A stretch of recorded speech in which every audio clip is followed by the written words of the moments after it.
सहना भवतु सहनौ भुनक्तु सह वीर्यङ्करवावहै तेजस्विनावधीतमस्तु मा विद्विषावहै। ॐ शान्ति शान्ति शान्तिः। शङ्करं शङ्कराचार्यं केशवं बादरायणं सूत्रभाष्यकृतौ वन्दे भगवन्तौ पुनः पुनः। ईश्वरो गुरुरात्मेति मूर्तिभेदविभागिने व्योमवद्व्याप्तदेहाय दक्षिणामूर्तये नमः। ॐ पार्थाय प्रतिबोधितां भगवता नारायणेन स्वयं व्यासेन ग्रथितां पुराणमुनिना मध्ये महाभारतम् अद्वैतामृतवर्षिणीं भगवतीम् अष्टादशाध्यायिनीम् अम्ब त्वामनुसन्दधामि भगवद्गीते भवद्वेषिणी।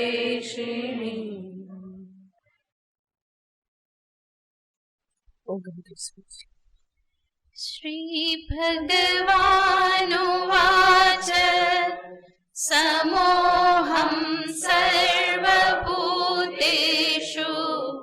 न मे द्वेष्योऽस्ति न प्रियः। ये भजन्ति तु मां भक्त्या मयि ते तेषु चाप्यहम्।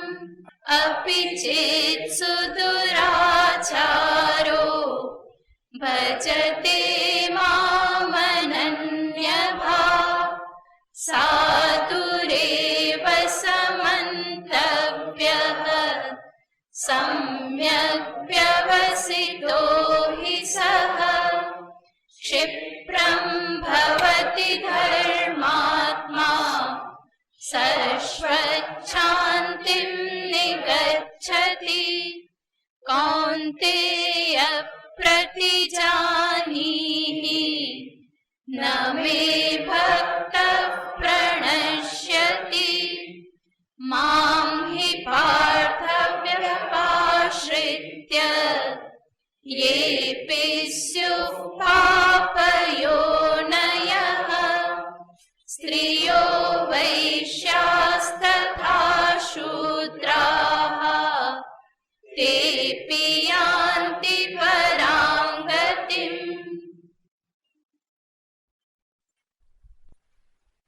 ભગવાન શ્રી કૃષ્ણચંદ્ર આ બધા શ્લોકોમાં મુખ્યતયા ભક્તિનો મહિમા દર્શાવે છે અને ભક્તિના મહિમામાં મુખ્ય વાત દર્શાવે છે કે સર્વ જીવ મારી ભક્તિના અધિકારી છે. અહીંયા કોઈના માટે નો એન્ટ્રી એવું કંઈ છે નહીં. સર્વ અવસ્થાવાળા કંઈ પણ પ્રકારની જાતિ, ગુણ, સ્વભાવ, અવસ્થા, દેશ, કાલ જે પણ હોય સર્વ કોઈ ભગવાનની ભક્તિના અધિકારી છે.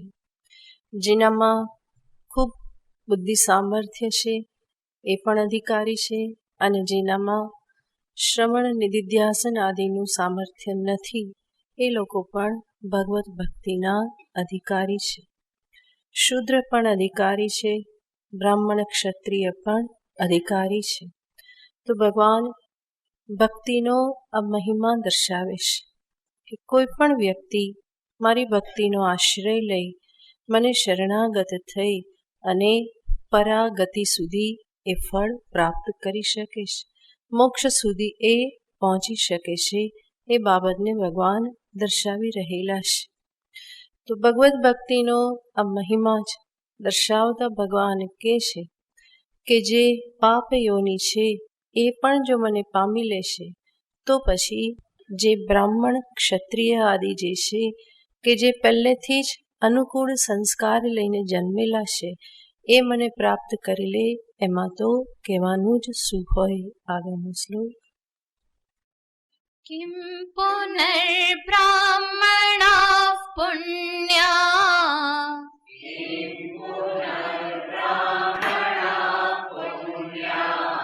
ભક્તા રાજર્ષયસ્તથા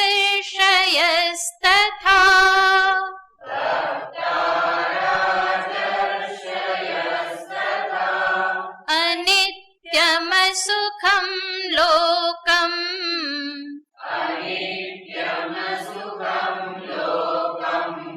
ઇમં પ્રાપ્ય ભજસ્વ મામ.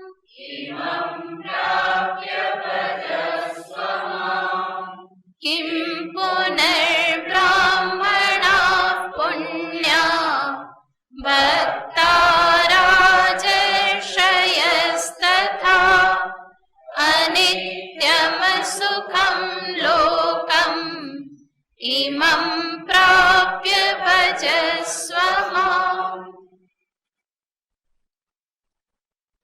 કિમ પુનર્બ્રાહ્મણાઃ પુણ્યાઃ ભક્તાઃ રાજર્ષયઃ તથા.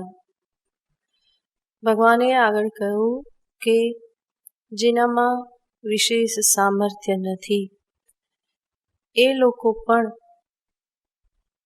મારું શરણું લઈ પરાગતિને પ્રાપ્ત કરે છે, તો પછી કિમુ વક્તવ્યમ, આ બાબતમાં શું કહેવું. કિમ પુનઃ બ્રાહ્મણાઃ પુણ્યાઃ ભક્તા રાજર્ષયઃ તથા. તથા યાને એ પરાગતિને પ્રાપ્ત કરી લે મારો આશ્રય લઈને, એમાં તો કહેવાનું જ શું હોય. ભગવાન ઉલ્લેખ કરે છે બ્રાહ્મણાઃ પુણ્યાઃ. બ્રાહ્મણ ઘરમાં જન્મ પામવાથી પૂર્વના સમયમાં, અત્યારનો તો ખબર નથી કેટલા લોકોને માટે અનુકૂળ, પણ બ્રાહ્મણનું ઘર હોય તો સ્વાભાવિક જ એમાં સેવા પૂજા થતા હોય, વેદ પાઠ પારાયણ આ બધું પણ થતું હોય. બહુ સહજ રીતે વેદમાં શ્રદ્ધા પણ એને પ્રાપ્ત થાય. એ પરિવારમાં બાળક જન્મે તો બહુ જ સહજ રીતે સંતોમાં વિદ્વાનોમાં પણ શ્રદ્ધા પ્રાપ્ત થાય. શાસ્ત્ર ચર્ચા વિદ્યા ચર્ચા એને સાંભળવા મળે. ફરી ફરીને કોઈ સત્સંગનો ઉલ્લેખ થતો રહે, જવાનું એને પ્રાપ્ત થાય, મોકો મળતો રહે. તો આ બધું બ્રાહ્મણ ઘરમાં બહુ જ સહજતાથી એને પ્રાપ્ત થાય છે. વૈદિક પરંપરા એવી હતી. બ્રાહ્મણોને માટે આ જ મુખ્ય કર્મ કહેવામાં આવતું, વેદ અધ્યયન અધ્યાપન આદિ. તો એવા ઘરમાં જન્મ થવાથી એ બાળકને પહેલેથી જ બ્રહ્મવિદ્યા કે મોક્ષને માટે બહુ જ એક અનુકૂળ વાતાવરણ એને મળી રહેશે. પૂર્વજન્મના સંસ્કારોને, સાધનાના સંસ્કારોને જાગૃત થવામાં બહુ અનુકૂળતા મળી રહેશે અને પરિણામે એ સંસ્કારો બહુ જલ્દી જાગૃત થઈ જાય છે. નાનપણથી જ એ બાળક યજ્ઞ યાગાદિના દર્શન કરતું થાય. નાનપણથી જ એના કાનમાં વેદ પાઠ વેદ મંત્રોનો ઘોષ એ ગુંજતો રહે. શાસ્ત્રનું પણ એને નાનપણથી જ એક ભાન થઈ જાય કે શાસ્ત્ર નામની પણ એક વસ્તુ છે કે જેમાં આ બધી વિદ્યાઓ દર્શાવવામાં આવેલી છે. અને પરિવારમાં જોતા જોતા એના અંતરમાં પણ વેદ, ગુરુ, શાસ્ત્ર, આ બધા માટે ઈશ્વર, આ બધા માટે એક ભાવ, શ્રદ્ધા આપોઆપ જ ઉત્પન્ન થાય છે. તો આ બધાના કારણે બહુ જ નાની વયમાં જ આ બધો લાભ એને મળી જાય છે. અને મોક્ષ પ્રાપ્ત કરવાને માટે, સાધના કરવાને માટે એને ઘણો લાંબો સમય મળી રહે છે. કારણ કે નાનપણથી જ આ બધું એની સામે પ્રગટ થાય છે. જીવન એને ખબર પડે છે. તો ત્યારથી જ એ પોતે વિચાર કરતો થાય અને જીવનના અંત સુધી એને એ સમય મળી રહે છે. ઘણી વખત એવું થાય છે, આપણે જોઈએ છીએ કે રિટાયર્ડ થયા પછી પણ ખબર નથી હોતી કે 4 વેદ કયા કયા. ઉપનિષદ આ શબ્દ પણ સાંભળેલો હોતો નથી. અને એને જ્યારે સાંભળવામાં આવે ને આ બધું મળે ત્યાં તો શું થઈ ગયું હોય, શરીર ઘણું વૃદ્ધ થઈ ગયું હોય. પણ આવા કોઈક ઘરમાં જન્મ પ્રાપ્ત થાય તો નાનપણથી જ આ બધું સાંભળવા મળે છે. અને એની બહુ જ સંભાવના બની જાય છે. તો અનુકૂળતા એના માટે ઘણી બધી છે. 3 વસ્તુ એને બહુ સરળતાથી પ્રાપ્ત થઈ જાય છે. સર્વપ્રથમ તો બ્રાહ્મણ કુળ યાને માતા પિતા એ શુદ્ધ બીજ એને પ્રાપ્ત થાય છે. શુદ્ધ સંસ્કારોથી યુક્ત એવું એનું બીજ છે. એના માટે વિદ્વાન થવાના ચાન્સીસ ઘણા બધા રહેશે. અને ધર્મનિષ્ઠા, સદાચાર નિષ્ઠા આ બધું પણ એને નાનપણથી પ્રાપ્ત થાય છે. એટલું જ નહીં, નાની વયમાં જ એને જીવનના 2 માર્ગ ખબર પડી જાય છે, શ્રેય અને પ્રિય. સંભવ છે કે એ થોડો મોટો થાય, વિવેકી થાય તો એ શ્રેય માર્ગે સીધો જ નીકળી પડે, યાને સંન્યાસ માર્ગે. તો આ બધું એના માટે સરળ બની જાય છે. માટે ભગવાન કહેશે કિમ પુનઃ બ્રાહ્મણાઃ, બ્રાહ્મણ કુળમાં જન્મ થયો તો એના માટે તો કેવું શું. ખાસ યાદ રાખવાનું કે ભગવાન જે કહેશે એ વૈદિક જીવન પદ્ધતિ જીવતા બ્રાહ્મણ કુળની વાત કરે છે. આગળ કહેશે પુણ્યાઃ, આ પુણ્ય જ છે, આ બધું પ્રાપ્ત થાય છે. તો એવા પુણ્યવાળા લોકો ભક્તાઃ, રાજર્ષયઃ, રાજર્ષયઃ જે રાજા પણ છે અને ઋષિ પણ છે. જીવનમાં તપશ્ચર્યા છે. આપણે ભાગવતમાં સાંભળ્યું કે અનેક રાજાઓ સંતાન ઉત્પત્તિ પૂર્વે તપ કરવા માટે જતા હતા. તો ક્ષત્રિયના જીવનમાં પણ તપ બહુ પહેલેથી વણાયેલું હોય છે. ભગવત ભક્તિ પણ એના જીવનમાં પ્રાપ્ત થાય છે. માટે ભગવાન કહેશે ભક્તાઃ, બ્રાહ્મણાઃ, રાજર્ષયઃ, પુણ્યાઃ, ભક્તાઃ. પુણ્યાઃ બંનેની સાથે જાય, ભક્તાઃ પણ, બ્રાહ્મણાઃ, ભક્તાઃ, રાજર્ષયઃ. તો ભગવત ભક્તિ પણ પહેલેથી પ્રાપ્ત થાય છે. અનેક રાજાઓના વિષયમાં આપણે સાંભળ્યું છે કે એ બ્રહ્મજ્ઞાન પણ પ્રાપ્ત કરે છે. જેવી રીતે જનક રાજા આપણે કહીએ છીએ, એ જનકના કુળમાં ઘણા બધા રાજાઓ બ્રહ્મજ્ઞાની હતા અને બધાને જનક કહેવાતા, એને વિદેહ પણ કહેવાતા. તો અનેક રાજાઓ એ કુળમાં થઈ ગયા કે જે બધા કહેવાતા બ્રહ્મજ્ઞાની. તો રાજર્ષિ છે, રાજા અને ઋષિ પણ, તપ પણ કરેલું છે વિદ્યા માટેનો એણે ઘણો બધો પ્રયત્ન કરેલો છે, બ્રહ્મ વિદ્યા પ્રાપ્ત કરેલી છે, રાજ પણ કરે છે. તો આવા લોકો જે ક્ષત્રિય જે છે એને પણ નાનપણથી બહુ જ સુંદર સંસ્કારો પ્રાપ્ત થાય છે. જેવી રીતે બ્રાહ્મણને એવી જ રીતે સંસ્કારી ક્ષત્રિય કુળમાં પણ શાસ્ત્રનું અધ્યયન, વેદાધ્યયન આ બધું પણ સાથે સાથે પ્રાપ્ત થાય છે. ગુરુકુલ વાસ કરે છે, ધર્મની શિક્ષા પ્રાપ્ત કરે છે. તો એના કારણે એક અનુકૂળ વાતાવરણ એને જીવનમાં પ્રાપ્ત થઈ રહેશે. એટલા માટે ભગવાન કહે છે રાજર્ષય ભક્તા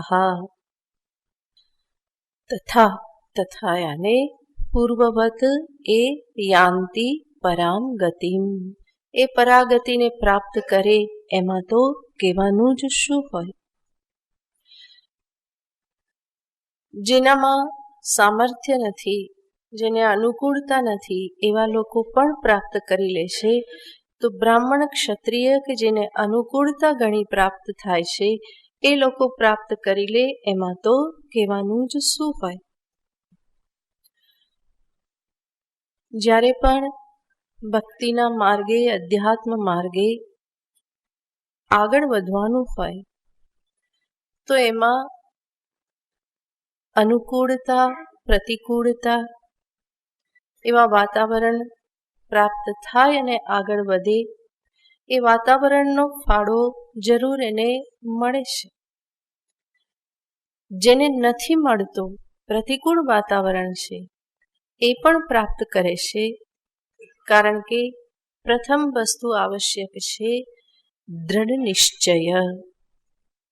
મારે આ માર્ગે ચાલવું છે. એ દ્રઢ નિશ્ચય હોય તો પછી બહાર અનુકૂળતા છે કે પ્રતિકૂળતા છે, અધિકારી કોણ બને છે? દ્રઢ નિશ્ચય વાળો અધિકારી બને છે. એ કઈ અવસ્થામાં છે એના કરતાં પણ મહત્વનું શું છે? એનો પોતાનો દ્રઢ નિશ્ચય એ મહત્વનું છે. અને એક વખત આપણે જોઈએ છે સર્વ પ્રકારની અનુકૂળતા હોય તો પણ બાળક ભણતું નથી. વ્યાવહારિક જગતમાં જોઈએ છે સર્વ અનુકૂળતા હોય, માતા પિતા તરફથી બધો જ સપોર્ટ આપવામાં આવતો હોય અને છતાં પણ એ બાળક 10મા ધોરણમાં, 12મા ધોરણમાં નાપાસ થાય, કોલેજમાં એ ટિકિટી લાવે. જ્યારે જેના માટે ઘણી બધી પ્રતિકૂળતાઓ છે, જેની પાસે ટ્યુશનના પણ પૈસા નથી, અનુકૂળતા વાંચવા માટેની પણ અનુકૂળતા નથી, એવા બાળકો ઘણા બધા માર્ક્સ લાવતા હોય છે, પહેલો બીજો નંબર આવી જતા હોય છે. તો અનુકૂળતા છે ત્યાં હંમેશા થાય જ એવું જરૂરી નથી, પ્રતિકૂળતા છે ત્યાં ન થાય એવું પણ જરૂરી નથી. થાય ક્યાં? જેનો દ્રઢ નિશ્ચય હોય. જે વિદ્યાર્થીનો દ્રઢ નિશ્ચય હોય મારે ભણવું છે, આટલા માર્ક્સ મારે લાવવા છે, આગળ વધવું છે, મારા ભવિષ્યને ઉજ્જવળ બનાવવું છે, માતા પિતાની મહેનતને મારે ઉજાળવી છે, આવો નિશ્ચય હોય તો એ બાળક ભણી જાય છે. એવી જ રીતે અહીંયા પણ જ્યારે સાધક નિશ્ચય કરે મારે પ્રભુના માર્ગે ચાલવું છે, ભગવત પ્રાપ્તિ એ જ મારા જીવનનું લક્ષ્ય છે, મારે મોક્ષ પ્રાપ્ત કરવો જ છે, બ્રહ્મ વિદ્યા પ્રાપ્ત કરવી છે, એના માટે જે કરવું પડે કરવાને માટે હું તૈયાર છું.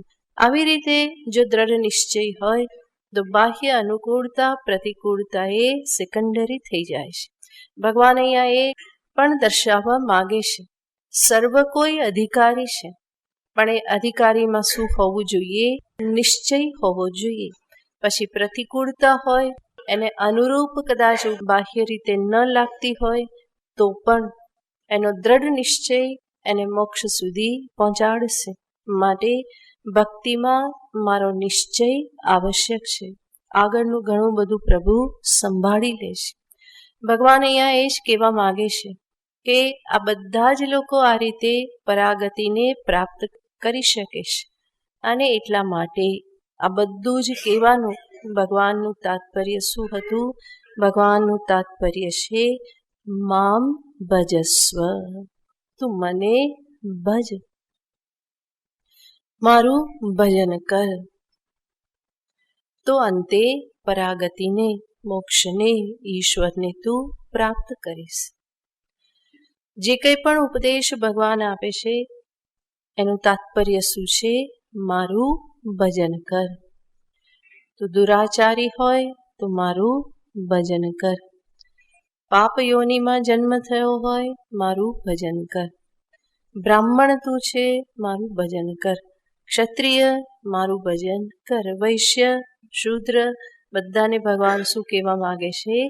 મામ ભજસ્વ, મારી ભક્તિ કરો, મારી શરણાગતિ સ્વીકાર કરો. ક્યારે? ભગવાન કહેશે આ મનુષ્ય દેહ પ્રાપ્ત કરીને. અન્ય યોનિમાં એવી અનુકૂળતા નથી, ઉપાધિ જ એવી અનુકૂળ નથી કે ભગવત ભક્તિ કરી શકે. કોઈક એવા દુર્લભ હોય બે ચાર, પણ સામાન્ય રીતે અન્ય યોનિમાં જન્મ થવાથી ભગવાનની ભક્તિ કરવાનું સામર્થ્ય એમાં હોતું નથી. જીવ જંતુ, કીડી મકોડા, પશુ પક્ષી બની ગયા તો એમાં ભગવાનનું ભજન ક્યાં થવાનું? વાણી જ પ્રાપ્ત થતી નથી, એમાં રામ રામ બોલવાનો અવસર ક્યાં મળવાનો છે? કૃષ્ણ કૃષ્ણ ક્યાં બોલી શકવાનું છે? માટે વાણી જ નથી. એટલું જ નહીં, વિશેષ વિચાર કરવાનો પોતાના દેહથી બહાર કંઈ પણ એટલી બુદ્ધિ પણ એમાં પ્રાપ્ત થતી નથી. તો કોઈ પણ પ્રકારની અનુકૂળતા એ યોનિમાં નથી. તો કોઈક એવા દુર્લભ, કોઈક ભગવત કૃપા પાત્ર એવા હોય, જળ ભરતજી જેવા કે જેમને હરણ યોનિમાં પણ શું સ્મરણ રહ્યું? ભગવાનનું સ્મરણ રહ્યું અને યાદ રાખ્યું કે ફરી આવી ભૂલ કરવાની નથી. કે પછી ગજેન્દ્ર હોય તો એને પણ સ્મરણ રહ્યું હતું કે મને પણ શાપ મળેલો છે, એટલા માટે મેં આ યોનિ પ્રાપ્ત કરેલી છે. તો એને પણ ભગવાનનું સ્મરણ રહ્યું, એટલા માટે જ ભગવાનને યાદ કર્યા. તો એવું તો કોઈક દુર્લભ જીવ હોય. સામાન્ય રીતે શું હોય છે?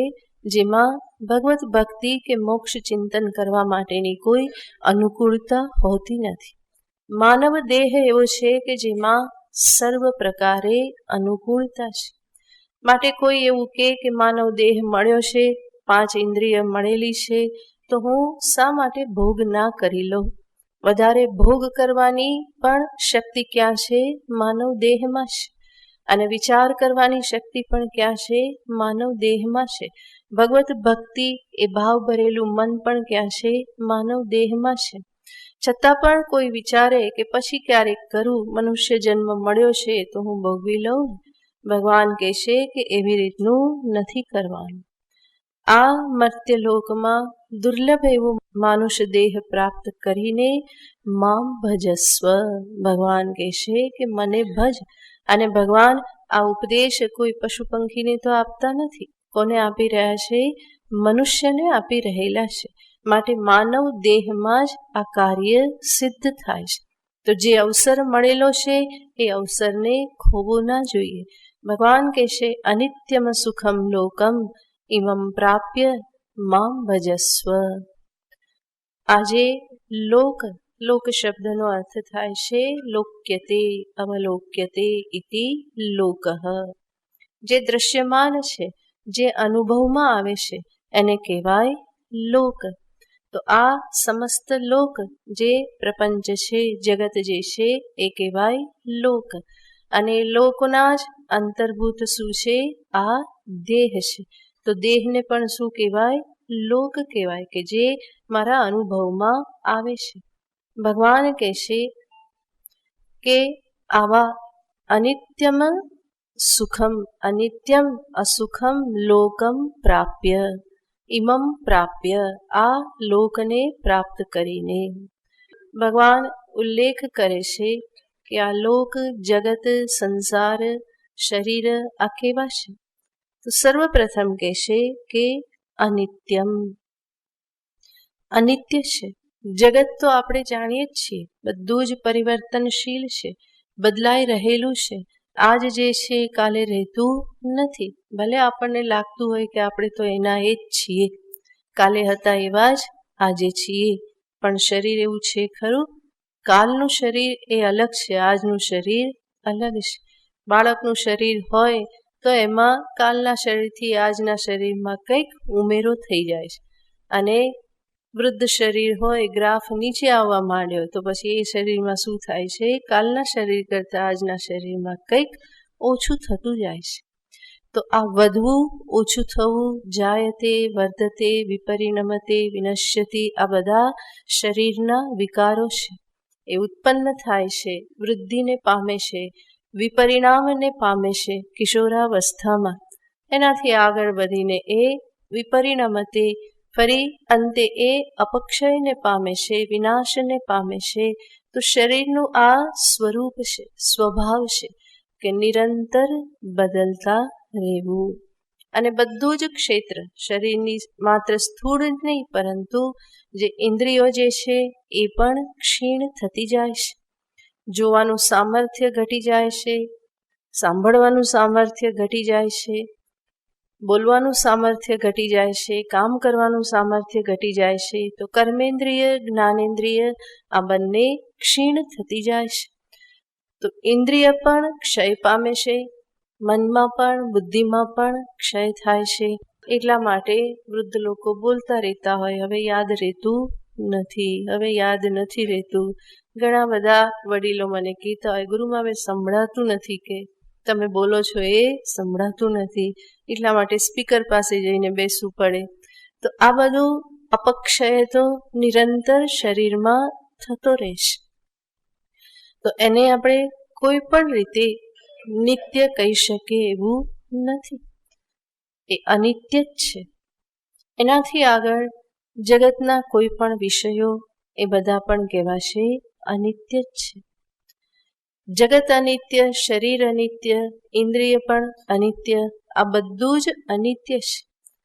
અને ભગવાન કહેશે કે આવી અનિત્યતા જે છે જગતની, શરીરની, આવા અનિત્ય લોકને પ્રાપ્ત કરીને મામ ભજસ્વ, મને તું ભજ.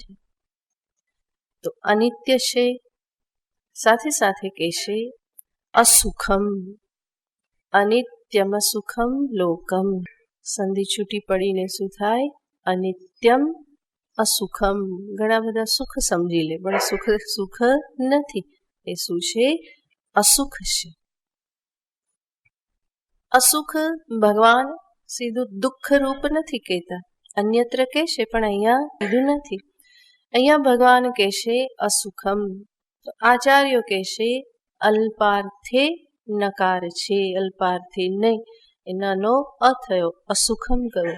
ભગવાન કહેશે કે આમાં સુખ નથી, પણ અલ્પ સુખ છે, કે જે અલ્પ સુખની ભ્રાંતિઓ થયા કરે છે. વસ્તુતઃ સુખ નથી, અને અસુખ સંપૂર્ણ દુઃખ પણ નથી. જો સંપૂર્ણ દુઃખ દુઃખ જ હોત તો કોઈ પણ જીવવા માટે ઈચ્છા ન કરત. પણ વચ્ચે વચ્ચે શું થઈ જાય છે? સુખના ચમકારા દેખાઈ જાય છે. અને એ સુખનો અનુભવ પણ કેવો હોય છે? એ ભ્રાંતિ માત્ર હોય છે. પરિણામે કેવું બની રહેશે? દુઃખરૂપ જ બની રહેશે. એટલા માટે ભગવાને શબ્દ વાપર્યો અસુખમ. અલ્પ સુખ છે, કિંચિત સુખ છે, કે જે અમુક ક્ષણોનું જ છે.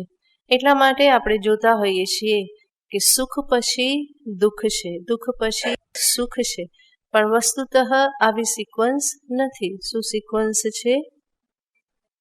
સુખ પછી દુઃખ, દુઃખ, દુઃખ, દુઃખ, દુઃખ, દુઃખ, ફરી સુખ, ફરી દુઃખ, દુઃખ, દુઃખ, દુઃખ, દુઃખ, સુખ, દુઃખ, દુઃખ, દુઃખ, દુઃખ, સુખ. બોલો બોલો મારી જોડે. તો યાદ રહે ને, આપણે બોલ્યા હોઈએ તો.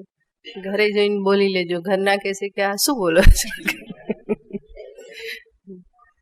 તો હકીકત તો આ જ છે. મનુષ્ય વિચારતો નથી, કંઈ ને કંઈ સમસ્યા તો એને જીવનમાં હોય જ છે.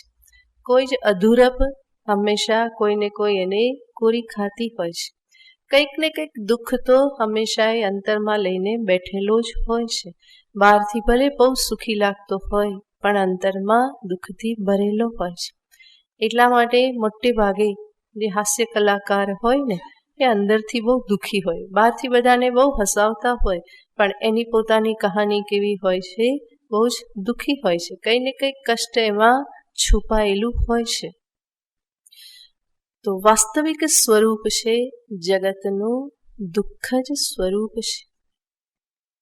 યે હિ સંસ્પર્શજા ભોગાઃ દુઃખ યોનય એવતે આદ્યંતવંત કૌંતેય નતેષુ રમતે બુધઃ. ભગવાન 5મા અધ્યાયમાં કહ્યા, જે પણ વિષય સુખ જેને આપણે ઓળખીએ છીએ એ વસ્તુતઃ વિષય અને ઇન્દ્રિયના સંપર્કથી ઉત્પન્ન થતું સુખ વસ્તુતઃ કેવું છે? દુઃખ જ છે. ભગવાન કહેશે દુઃખ યોનય આદ્યંતવંત કૌંતેય, એનો આદિ અને અંત છે. હે કૌંતેય નતેષુ રમતે બુધઃ. આમાં બુધ વિવેકી મનુષ્ય જે છે એ વિષય સુખમાં રમણ કરતો નથી, કારણ કે એણે જાણી લીધું કે આ બધું સુખ કેવું છે? એ મારા બલને હાણી લેનારું છે, ક્ષણિક છે. તમે હંમેશા જુઓ, જે પણ ઇન્દ્રિય સુખ જે છે એ બધું જ સુખ અમુક ક્ષણો માટેનું હોય છે, પણ એના પ્રત્યે પણ મનુષ્યનો મોહ છૂટતો નથી. એ વિચાર કરતો નથી, આવેગમાં આવી અને થોડો ભોગ ભોગવી લે અને પછી ગ્લાનિ અને પશ્ચાતાપથી ભરાઈ જાય છે. અમુક ક્ષણો માટેનું જ સુખ હોય છે. ખાવાનું સુખ કેવું છે? આપણે અનેક વખત જોયેલું છે. આ 1.5 ઇંચની જીભ જે છે એના ઉપર એ રે ત્યારે શું આવે છે? સ્વાદ આવે છે. બહાર છે ત્યારે સ્વાદ નથી, ત્યાંથી અંદર જતું રહ્યું ત્યારે પણ સ્વાદ નથી. કેટલો સ્વાદ છે? માત્ર એક ક્ષણ પૂરતો જ. એ જીભ પરથી પસાર થઈને ક્યાં ગયું? અંદર ગયું. અને જે ગયું એ બરાબર હોય તો ઠીક છે, નહીં તો બિચારા પેટ ઉપર અત્યાચાર થાય. એટલું જ નહીં, ઘણી વખત આવી રીતનો આ આવેગ સહિતનો ભોગ જે છે એ ભોગની આદત એવી પડી જાય કે સંપૂર્ણ શરીરને કેવું કરી નાખે છે? રોગગ્રસ્ત કરી દે છે. થોડા વર્ષોમાં જ એ બધું ખતમ થતું જાય છે. માટે ભર્તૃહરિ કહે છે, ભોગાન ભુક્તા વયમેવ ભુક્તા. ભોગ આપણે ભોગવતા નથી, પણ ભોગ આપણને ભોગવી નાખે છે અને આપણને ક્ષીણ કરી દે છે. ખાઈ ખાઈને દાંત પડી જાય છે. ટીવી મોબાઈલ જોઈ જોઈને ચશ્મા આવી જાય, દેખાવાનું ઓછું થતું જાય. ટીવીને કંઈ થતું નથી, મોબાઈલને કંઈ થતું નથી, પણ આપણી આંખો કેવી થઈ જાય છે? નબળી પડી જાય છે. જે વિષયો ખાધા કરો બહાર, એ વિષયોને કંઈ જ થવાનું નથી. એ બધું તો બનતું રહેશે, સૃષ્ટિમાં ઉત્પન્ન થતું રહેશે, પણ પોતાનું પેટ, પોતાનું શરીર કેવું થઈ જાય છે? ક્ષીણ થઈ જાય છે. માટે આ બધા દોષ જે છે એ દોષને જોતા શીખવું પડે. વિષય ભોગ વખતે એ 2-3 ક્ષણ જ એવી હોય છે કે જ્યાં મનને સંભાળી લેવું પડે. ત્યાં આપણને મનને ના કહેતા આવડવું જોઈએ. એ 2-4 ક્ષણોને જો સંભાળી લીધી તો તમે એમાંથી બચી જાઓ છો. પણ આવો જો સજાગતા સાથે અભ્યાસ કરવામાં ન આવે તો એ 2-3 ક્ષણમાં જ શું કરી નાખે છે? આપણને સાવ હતા ન હતા જાણે કે આપણે ગુલામ સેવક બની જઈએ છીએ ઇન્દ્રિયોના. તો સ્વામિત્વ જેવું કંઈ રહેતું નથી. તો એ ક્ષણોને જ સંભાળી લેવાની હોય છે. ત્યારે જો સંભાળી લઈએ તો પાર થઈ જવાય છે. અને આવો અભ્યાસ કરવામાં આવે તો એ અભ્યાસથી પછી તો બહુ જ આસાન થઈ જાય. મનની સાથે, ઇન્દ્રિયની સાથે સંવાદ કરતા આવડવો જોઈએ. એ જ ક્ષણે જો પ્રબળ નિશ્ચય કરી લીધો તો વિષય તરફ મન નહીં જાય. અને કંઈ ના થાય તો ભગવાનનું નામ લેવા લાગો, ભગવાન સહાય કરશે. એ વૃત્તિ જે છે એ શાંત થઈ જશે. ખાવાની વૃત્તિ, જોવાની વૃત્તિ, સાંભળવાની વૃત્તિ કે જે ધર્મયુક્ત નથી, જે સદાચારને અનુરૂપ નથી, એવું બધું જ્યારે કરવા માટે મન ઇન્દ્રિય લાલાયિત થાય તો એને જ સંબોધન કરો. અને એનાથી પણ ન થાય તો ભગવાનનું નામ લેવા માંડો, ભગવાન જરૂર સહાય કરે છે. પણ અભ્યાસ કરવો જોઈએ. અભ્યાસ જો ન થાય તો જીવનમાં સજાગતા આવશે નહીં. અને દરેક વખતે તમે તમારા સંકલ્પને નબળો કરશો, નિશ્ચયને નબળો કરશો. દરેક વખતે તમારે હારવું પડે તો એ માણસ અંદરથી કેવો થઈ જાય છે, પછી શિથિલ થઈ જાય છે. પણ જો તમે જીતતા રહો તમારી ઇન્દ્રિય અને મનની સામે, તો દિવસે દિવસે તમારું આત્મબળ જે છે એ વધતું જાય છે. ભગવાન જ અહીંયા કહેશે અનિત્યમ અસુખમ, અનિત્યમ સુખમ લોકમ ઇમમ પ્રાપ્ય. આ લોકને પ્રાપ્ત કરીને શું કરો? મામ ભજસ્વ. મનુષ્ય શરીર જરૂર અનિત્ય છે. અનિત્ય હોવા છતાં પણ એ દુર્લભ છે અને અનિત્ય રહીને પણ નિત્યની ઉપલબ્ધિ કરાવી શકે એમ છે. અને એટલા માટે જ એની દુર્લભતા છે. જો એમાં એવી સંભાવના ન હોત તો આ શરીરને એટલું બધું દુર્લભ કહેવાની જરૂર પણ ન પડે. ભોગ કરી અને શાંત થઈ જાત. જેવી રીતે બીજા બધા દેહોમાં જીવ ભોગ કરે છે અને એ દેહને એ છોડી દે છે, એવી જ રીતે આ મનુષ્ય જીવનમાં પણ હોત તો એને દુર્લભ કહેવાની જરૂર ના રહે. પણ દુર્લભ છે એટલા માટે કે એમાં આ બધી સંભાવનાઓ છે. આ જ શરીરનો આશ્રય લઈ અને જીવ મોક્ષ સુધી પહોંચી શકે છે.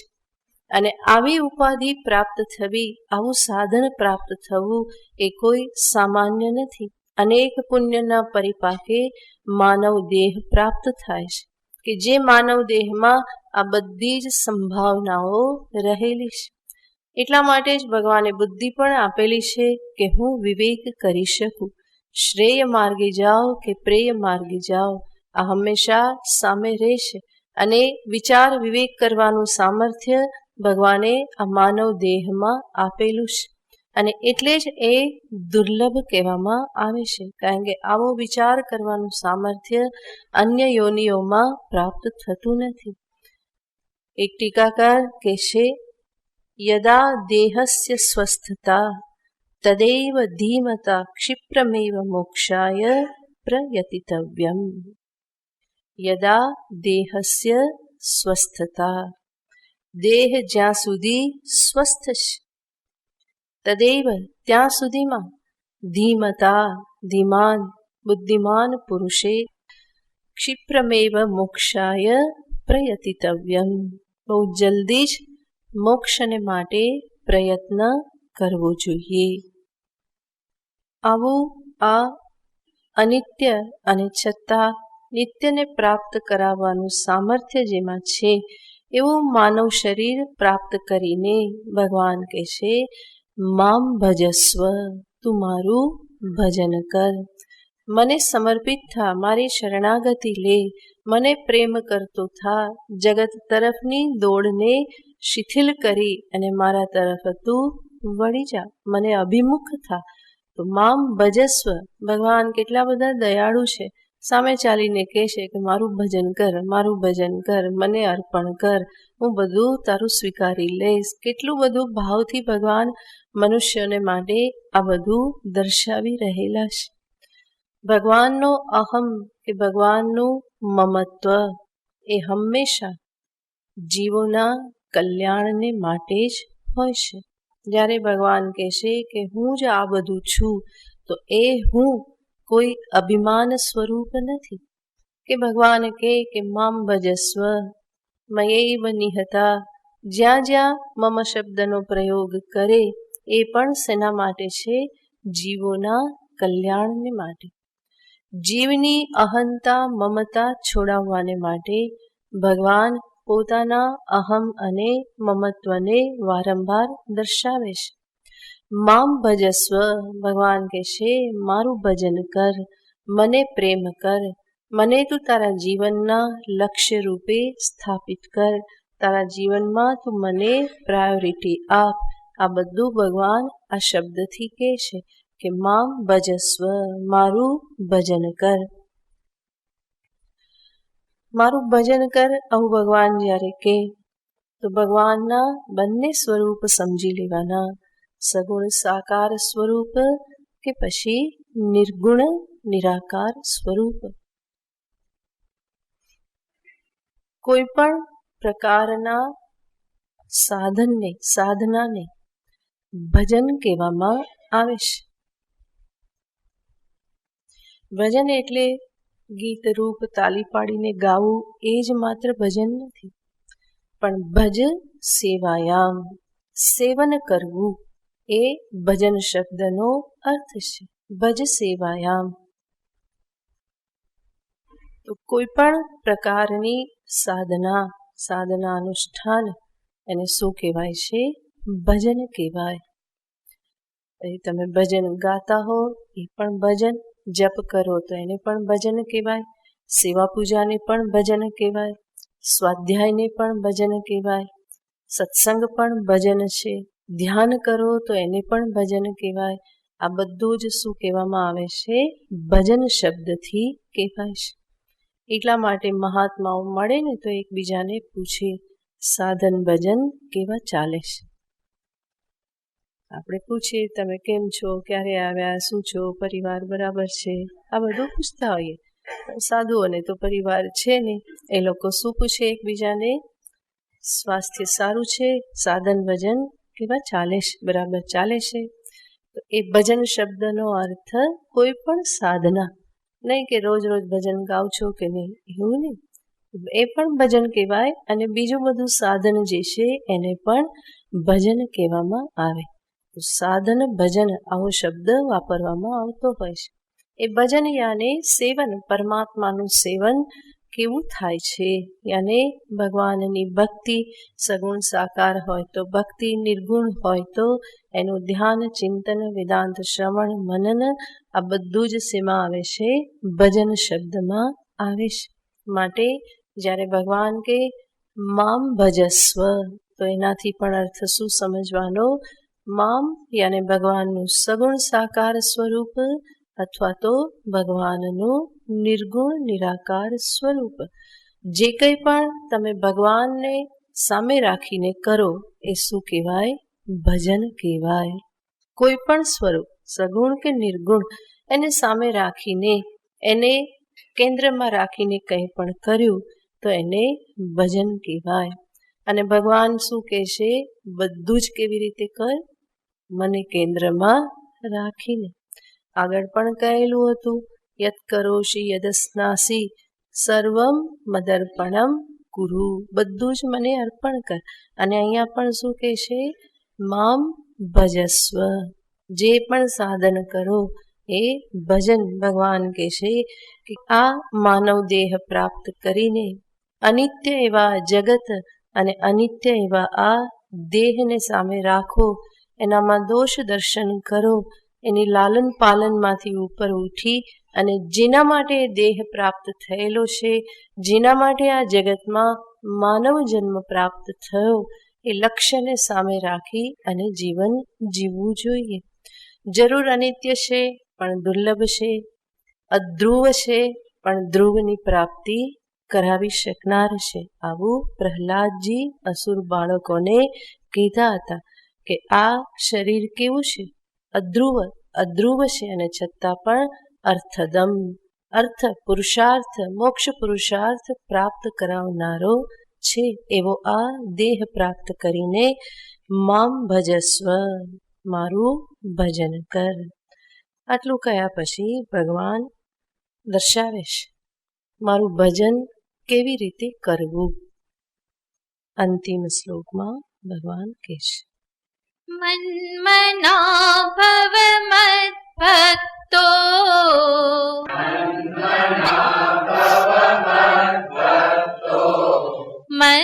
મદ્યાજી મામ નમસ્કુરુ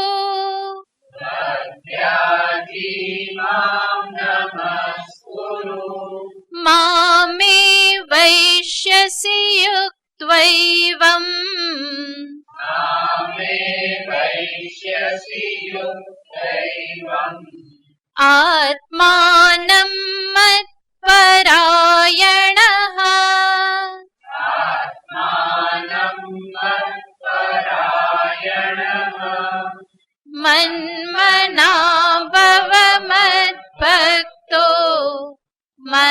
त्याजी मां नमस्कुरु मामे वैश्यसि युक्त्वैवम् आत्मानं मत्परायणः। અર્જુન પૂછે કે પ્રભુ આપ વારંવાર કહો છો મામ ભજસ્વ, મારી ભક્તિ કરો, ભજન કરો, સેવન કરો, તો હું કેવી રીતે કરું? તો ભગવાન એના માટે 4 વસ્તુ દર્શાવે છે. સર્વપ્રથમ કહેશે મન મના ભવ, બીજું કહેશે મદ ભક્તો ભવ, મદ ભક્તો ભવ,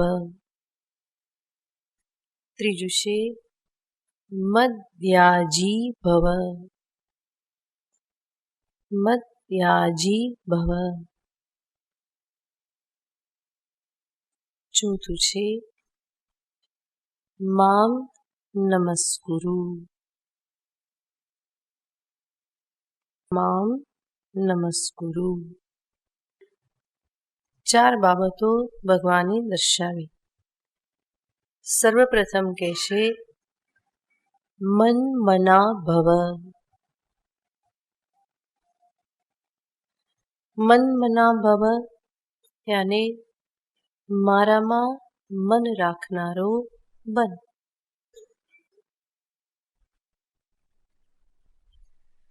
મંત્રુ ધાતુ છે અવબોધને, જે અવબોધનના અર્થમાં વપરાય છે. તો મન મના ભવ એનો અર્થ આપણે કરવાનો, કારણ કે આગળ મદભક્તો ભવ આવે છે. તો મન મના ભવ યાને મન મારામાં રાખ, તું મનન કર અને અંતે એ મનન થકી બોધને પ્રાપ્ત કર. મંત્ર અવબોધને. ભગવાન કહે છે કે તું ચિંતન શેનું કર? મારું ચિંતન કર.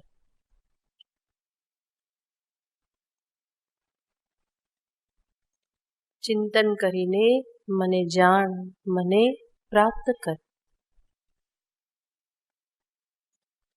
ભગવાનનો નિર્ગુણ સ્વરૂપ એ ચિંતનીય છે.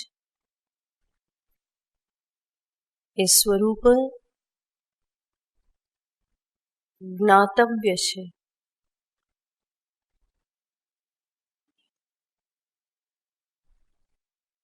એને જાણવાનું છે. નિર્ગુણ નિરાકાર સ્વરૂપે પરમાત્મા, ચૈતન્ય સ્વરૂપે પરમાત્મા એ મારા આત્મ સ્વરૂપ જ છે. જે વસ્તુ પહેલેથી હોય જ એને માત્ર જાણવાની હોય.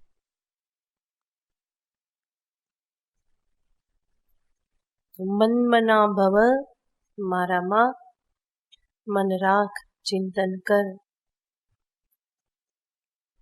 અને અંતે મને જાણી લે. તું મને જાણીશ તો હું તને કેવી રીતે પ્રાપ્ત થઈ જઈશ? આત્મ સ્વરૂપે જ. બીજું કહેશે મદભક્તો ભવ, મારો ભક્ત બન.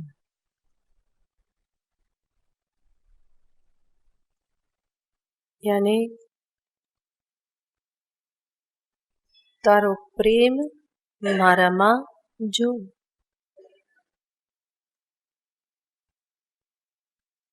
તારી બધી લાગણીઓ, ભાવનાઓ એ બધાનું મારી સાથે જોડાણ કરી દે. જગતની આસક્તિ ભગવાન પ્રત્યેની આસક્તિથી જ છૂટે છે. જગતના નામરૂપનું આકર્ષણ ભગવાનના નામરૂપમાં પ્રેમ થવાથી છૂટે છે. જેટલા પ્રભુ મને પ્યારા થયા એટલા જ વિષયો તરફની મારી દોડ છૂટતી જાય છે. હવે દોડ કઈ બાજુ થશે? ભગવાન તરફ. ઇન્દ્રિયો પણ કઈ બાજુ અભિમુખ થશે? ઈશ્વર તરફ.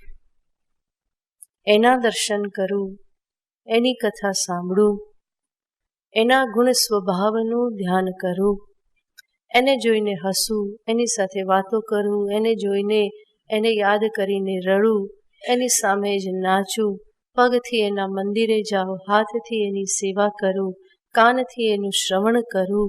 તો આ બધું જે ભક્તો જે પ્રાર્થના કરે છે એ બધું આપણા જીવનમાં થવા લાગે તો એ શું કહેવાય? ભગવાનની ભક્તિ કહેવાય છે. તો ભગવાન કહેશે મત ભક્તો ભવ, મારો ભક્ત બન. વાણી ગુણાનુકથને શ્રવણૌ કથાયામ, મારી વાણી હંમેશા આપના ગુણગાનનું કથન કરતી રહે, મારા બંને કાન આપની કથાનું શ્રવણ કરતા રહે. તો આવી જ ભક્તોની હંમેશા ઈચ્છા હોય છે કે મન, ઇન્દ્રિય, શરીર બધું શેમાં લાગી રહે? ભગવાનમાં લાગી રહે. આ બધાને સામે રાખીને કૃષ્ણ કહેશે મત ભક્તો ભવ, તારા પ્રેમનું કેન્દ્ર તું મને બનાવ. આ પણ ભજનનું સ્વરૂપ છે. ત્રીજું ભગવાન કહેશે મદ યાજી ભવ, યજન યાને યજ્ઞ જે કહેવામાં આવે છે. ભગવાન કહેશે મારા માટે યજ્ઞ કરનારો બન. અને યજ્ઞ કર્મની સાથે શું લઈ લેવાનું? સર્વ કર્મ. મદ્યાજી ભવ, મારા માટે તું કર્મ કરનારો બન. તારા શરીરને તું મારા કાર્યમાં લગાવ. જે આગળ ભગવાને કહેલું હતું. તો પ્રથમ જે ભગવાને કહ્યું મન્મના ભવ, જ્ઞાન સાધના દર્શાવે છે. મદ ભક્તો ભવ, ભક્તિ સાધના દર્શાવી. મદ્યાજી ભવ, કર્મ સાધના દર્શાવી. અને આ ત્રણેય કોના માટે કરવાના? ભગવાન કહેશે મારા માટે. કેટલું બધું માગે છે હે, અને શેના માટે માગે છે એમને કઈ જરૂર નથી. જીવોને માટે જ એ આ બધું કહી રહેલા છે. મય્યેવ મન આધત્સ્વ મયિ બુદ્ધિમ નિવેશય. 12મા અધ્યાયમાં ભગવાન કહેશે મારામાં જ મન રાખ, મારામાં જ બુદ્ધિ રાખ. કેટલી વખત ભગવાને સંપૂર્ણ ગીતામાં કહ્યું છે કે આ મને આપ, આ મને આપ, આ મને આપ. પણ જીવ કઈ ઓછો થોડો છે, જલ્દી આપે એવો નથી. બહુ વિચાર કરે, આગળ પાછળ, ઉપર નીચે, આજુબાજુ બધે, પછી કંઈક ડગલું ભરે. તો વિચાર કરીને પણ ભરે તો પણ સારું. ભગવાન વારંવાર કહે છે કે ક્યારેક તો ઢીલો પડશે ને, ક્યારેક તો એ મારી પાસે આવશે. અને વારંવાર કહું છું, વારંવાર હથોડા મારું છું, તો ક્યારેક સમજી જશે. કદાચ નહીં ગમે તો પણ છણકો કરીને પણ શું કરશે?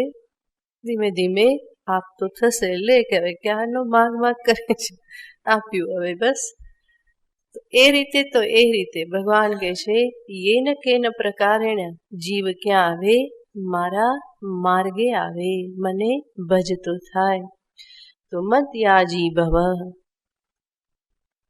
ઉપરના ત્રણેય કીધા. જીવ કે આવું તો કઈ અમારાથી થશે નહીં, તો શું કરું? ભગવાન કહેશે મામ નમસ્કુરુ, મને નમસ્કાર કર, પ્રણામ કર. આ ન થાય એવું તો ન બને. તો ભગવાનની સામે વારંવાર નમસ્કાર કરો, અંતરથી ઝૂકતા રહો.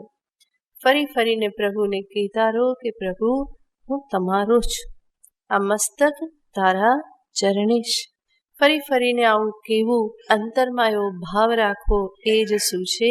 નમસ્કાર છે. એક નમ્ર ભાવ સાથે, પ્રહ્વી ભાવ સંસ્કૃતમાં એને કહેવાય છે. એક નમ્ર ભાવ સાથે જે શારીરિક ક્રિયા કરવામાં આવે, માથું ઝુકાવવું, એને શું કહેવામાં આવે? પ્રણામ, નમસ્કાર કહેવામાં આવે.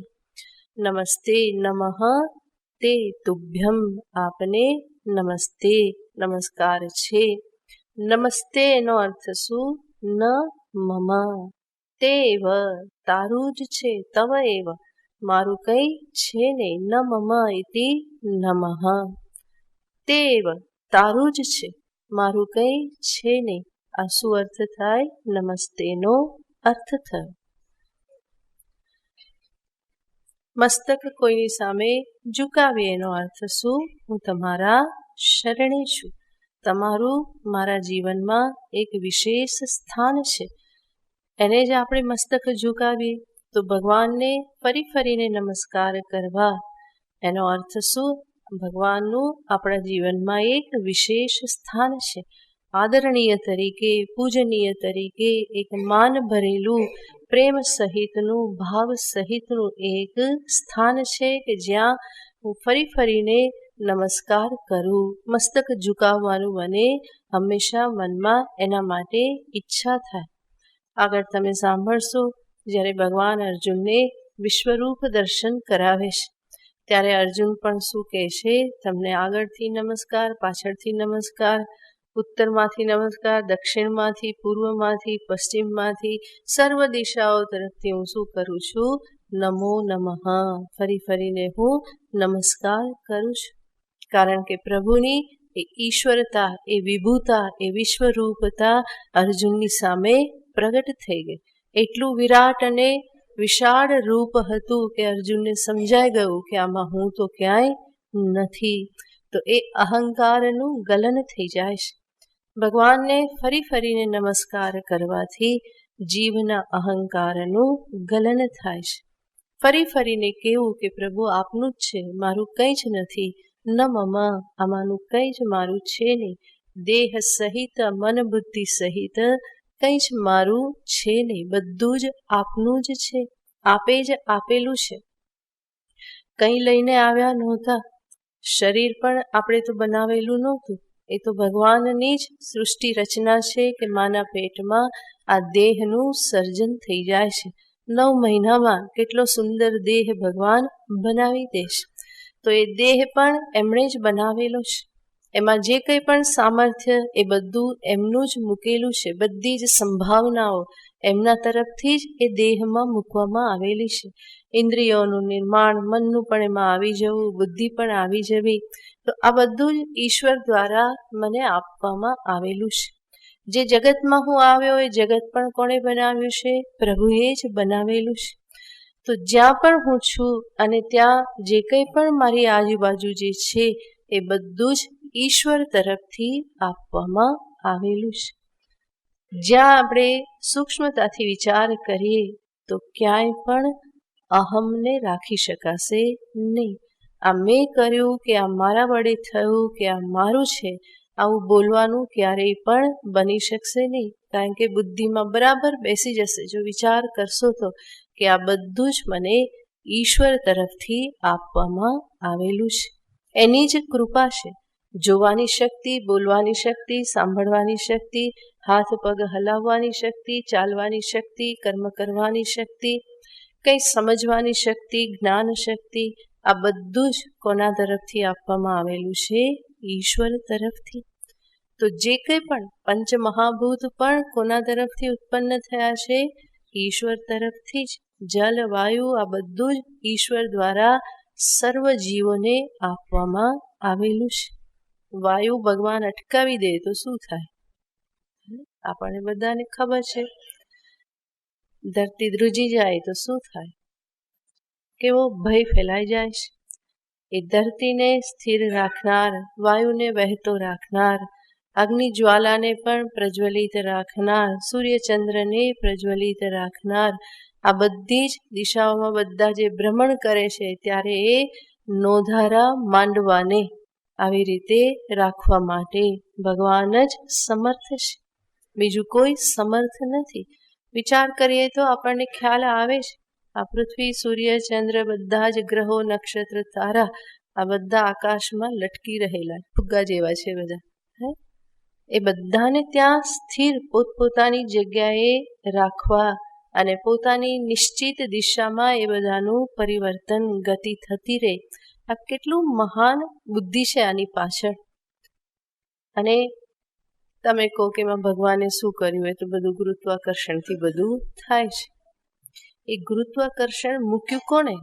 એ શક્તિ, એ પાવર, એ કોણે એનું નિર્માણ કર્યું છે? કોણે મૂક્યું? એ ઈશ્વર દ્વારા જ એ રચના થયેલી છે. કોઈ માનવ બુદ્ધિથી આ સંભવ નથી. કંઈક ધડાકો થયો અને એક ટુકડો છૂટો પડ્યો અને ઠંડો પડ્યો અને પૃથ્વી બની, આ બધું બકવાસ છે મનુષ્ય બુદ્ધિની. બરાબર? સૃષ્ટિ કેવી રીતે થઈ? વેદશાસ્ત્રમાં દર્શાવવામાં આવેલું છે. અને એનાથી જ આપણી બુદ્ધિમાં કંઈક સમાધાન પ્રાપ્ત થાય. બીજી બધી જ થિયરી કેવી લાગે? પોકળ લાગે. એ માનવ મનની જરૂર એણે મથામણ કરેલું છે, એની ના નહીં, એમાંથી કંઈક બહાર નીકળેલું છે. પણ આ જગતને સમજવા માટે માનવ મન કે માનવની બુદ્ધિ એ ઘણી વામણી છે, ઘણી અલ્પ છે. સમજીને કેટલું સમજી શકે? તો જે કંઈ પણ વ્યવસ્થા નિશ્ચિત છે આ સૃષ્ટિમાં, એ વ્યવસ્થા કોણે ગોઠવેલી છે? ઈશ્વર દ્વારા એ વ્યવસ્થા ગોઠવવામાં આવેલી છે. તો આ બધું જ મને ઈશ્વર થકી આપવામાં આવેલું છે. એવી રીતે જ્યારે મનમાં બુદ્ધિમાં યાદ રહે તો ફરી ફરીને શું થતું રહે? પ્રભુની સામે મારો અહમ છૂટતો જાય. અને એ જ છે અહંકારનું સમર્પણ, એ જ છે નમસ્કાર. તો ભગવાન કહેશે મામ નમસ્કુરુ, મારી શરણ મારે, મને તો આશ્રય બનાવ. અને આવી રીતે મનમના, મદભક્ત, મદ્યાજી અને મને જ નમસ્કાર કરનારો જ્યારે તું બને ત્યારે મામ એવ એષ્યસી એવમ યુક્ત્વા, આવી રીતનો થઈને તું મને જ પ્રાપ્ત કરીશ. સાથે સાથે ભગવાન કહે છે મત્પરાયણ સન મામ એવ એષ્યસી. મતપરાયણ, આમાંનું કંઈ પણ તમે નિષ્ઠાથી કરો તો તમે શું કહેવાઓ? ભગવાન પરાયણ, ઈશ્વર પરાયણ. ભગવાનનું ચિંતન કરો, ભગવાનને નિરંતર ભક્તિ કરો, નિરંતર તમારા કર્મો એને અર્પણ કરો, વારંવાર અહંકારનું સમર્પણ કરો. આ બધું જ જે છે એમાંનું કંઈ પણ તમે નિષ્ઠાપૂર્વક કરો તો તમે કેવા કહેવાઓ? ઈશ્વર પરાયણ કહેવાઓ. તો ભગવાન કહે છે કે એવા મતપરાયણ સન, હે કૌંતેય, હે અર્જુન, આવી રીતે મતપરાયણ થઈને મામ એવ એષ્યસી, આ બધાથી યુક્ત થયેલો એવો તું મામ એવ એષ્યસી, મને જ પ્રાપ્ત કરી લઈશ. જેને કેન્દ્રમાં રાખીને જીવન જીવો એ જ આગળ જતા પ્રાપ્ત થાય. ભગવાન કહે છે મામ એવ એષ્યસી, અને અંતે જ્ઞાન દ્વારા, વિચાર દ્વારા અંતે તું મને કેવી રીતે પ્રાપ્ત કરીશ? આત્માનમ, તારા જ આત્મ સ્વરૂપે તું મને પ્રાપ્ત કરી લઈશ. ભગવાન અંતે તો એ જ ઈચ્છે છે આ દેહ ગેહની માયામાંથી છૂટી અને જીવ ક્યાં આવી જાય? મારા જ એક ચૈતન્ય સ્વરૂપમાં પોતાના ચેતન સ્વરૂપને સમાવિષ્ટ કરી દે. જે પણ પરમ ચૈતન્ય આત્મ ચૈતન્યની વચ્ચે પડદો છે, દેહ ગેહ અવિદ્યાનો જે પણ પડદો છે એને હટાવી અને અંતે જીવ કોને પામી જાય? મારી સાથે એકાકાર થઈ જાય.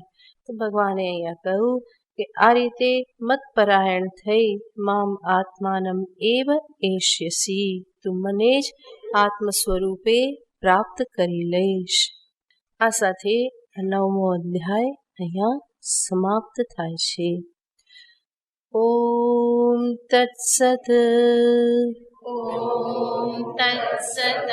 ઇતિ શ્રીમદ્ભગવદ્ગીતાસુ इति श्रीमद्भगवद्गीतासु उपनिषत्सु उपनिषत्सु ब्रह्मविद्यायां ब्रह्मविद्यायां योगशास्त्रे योगशास्त्रे श्रीकृष्णार्जुनसंवादे श्रीकृष्णार्जुनसंवादे राजविद्या राजगुह्ययोगो नाम राजविद्या राजगुह्ययोगो नाम नवमोऽध्यायः।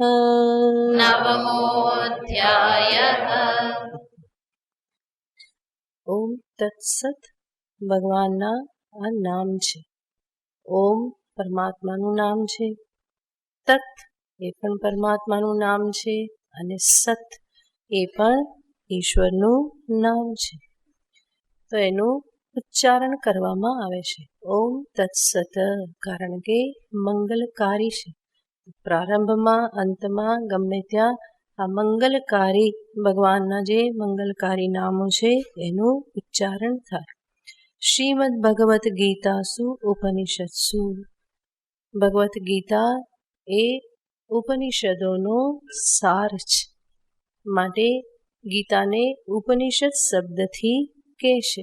ઉપનિષત્સુ બ્રહ્મ વિદ્યાયામ યોગશાસ્ત્રે, જેમાં બ્રહ્મ વિદ્યાનું નિરૂપણ છે અને બ્રહ્મ વિદ્યાની પ્રાપ્તિ માટે જે બધા યોગ સાધનો છે એનું પણ નિરૂપણ છે. યાને જ્ઞાન, ભક્તિ, કર્મ, યોગ આ બધા સાધનો છે એનું પણ નિરૂપણ છે અને એ સાધનને કહેવાય છે યોગ, માટે કહે છે યોગ શાસ્ત્રી. અને આ ગીતાજી આટલા મધુરા કેમ લાગે છે? કારણ કે એ બે મિત્રો કે જે હવે ગુરુ અને શિષ્ય બનેલા છે એવા કૃષ્ણ અને અર્જુનનો સંવાદ છે.